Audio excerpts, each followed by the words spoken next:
Hello, assalamualaikum. Ayan, meron akong natirang cake na dala. Dala ko pa yung galing Mindanao. Chiffon cake. Ngayon gagawin natin dessert. Durugin natin. May nakita kasi ako. Kaya gayahin ko lang ba.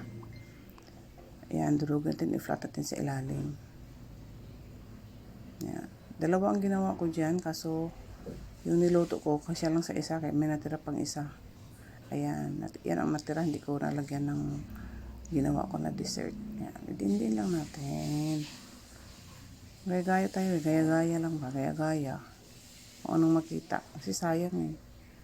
Makain. Tapos gawa tayo ng 3 itlog. Tapos vanilla. Isang kutsarita.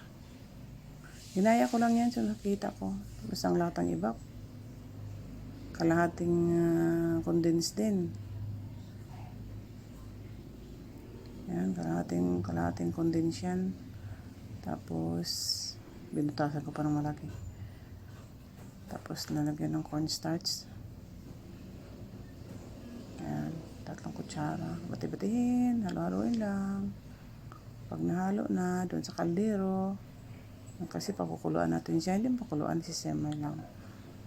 Ayan, pag nahalo na lahat, 1.5 cup na tubig. Tapos 1 kutsarang gelatin. Tunawin mo yun, tapos ilagay mo yung mixture na yan. Ayan. Yun, binuhos na, pag-halo-haloin na. Tapos isalang natin. Yan. Salang natin dyan. Hayaan natin na mag-simmer siya. Pag nag-simmer na, ibuhos na natin doon sa ating ginawa na ano. Yan. Ibuhos na natin siya dyan. Ayan. Dalawang piniper ko, di ba? Isa lang, nagkasya lang sa isa. Kaya, isa lang din ako. I-prepare yung isa, itabi ko lang, tapos gagawa ko ulit. Ayan. Ito na siya. Tikman natin. Ayan. Maduro. Gusto ko pa yung cake eh. Ayan. Ayan. Ayan na. Tikman natin. Ang sarap. Sarap siya. Ayan. May pang dessert na. Dapat dami nga ang kuha ko. Kala ko mauubos.